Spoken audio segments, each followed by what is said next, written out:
ঝাউবনের শাড়ি আর অসাধারণ প্রাকৃতিক সৌন্দর্য, তার সাথে উত্তাল সমুদ্র, একসাথে সব কিছু যেখানে গেলে দেখতে পাওয়া যায় সেইখানে যাওয়ার জন্য আমি আর আমার মেয়ে এক ছুটির দিনে ধর্মতলা থেকে শ্যামলী পরিবহনের বাসে উঠে পড়লাম। আমরা রেড বাস অ্যাপ থেকে টিকিট বুক করেছিলাম, ওই অ্যাপে তোমরা ডিটেলস পেয়ে যাবে। জয় মা গঙ্গা বলে আমাদের বাস তো এগিয়ে চললো। এখন আমরা চলেছি রূপনারায়ণ নদীর ওপর দিয়ে, কোলাঘাট ব্রিজের ওপর দিয়ে চলেছি। আকাশে হালকা মেঘ, একটু হালকা ঠান্ডা ওয়েদার, দারুণ লাগছে। আমাদের বাস ক্রমশ গন্তব্যের দিকে এগিয়ে চলেছে। হ্যাঁ বন্ধুরা, আমরা দীঘার একটু আগেই নামলাম, তাজপুরে। কন্ডাক্টরকে বললে নামিয়ে দেয়। চলে এলাম আমাদের আগে থেকে বুক করে রাখা রিসর্টে। এই রিসর্টের নাম নীল নির্জনে। এদের সাথে তোমরা কিভাবে যোগাযোগ করবে সেই কন্ট্যাক্ট নাম্বার আমি আমার স্ক্রিনে শেয়ার করে দিয়েছি। আমার ভিডিওটা শেষ পর্যন্ত দেখতে থাকো।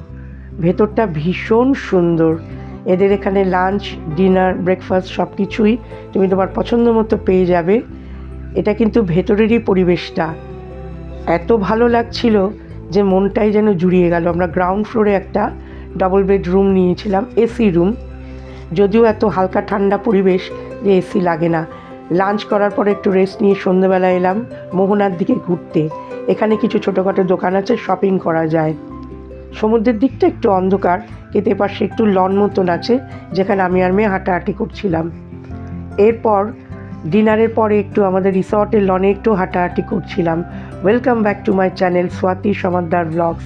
দৈনন্দিন কাজের মধ্যে থাকতে থাকতে যখন একঘেয়ে লাগে তখন পরিবারের লোকজন নিয়ে এসে এখানে দিব্য ছুটি কাটিয়ে দেওয়া যায়।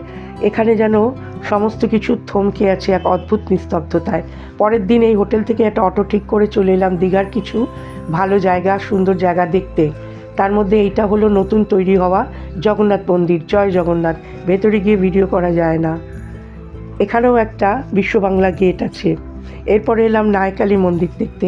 এক মাঝি এক নৌকার মধ্যে এক দেবী মূর্তি পেয়েছিলেন। তিনি দ্বিভুজা, সিংহবাহনা, সিংহের পায়ের তলায় এক শূকর। ইনি নায়কালী, ইনি শ্যামবর্ণা নন। আমাদের তো ছুটি ফুরিয়ে এলো, এবার তো বাড়ি ফেরার পালা।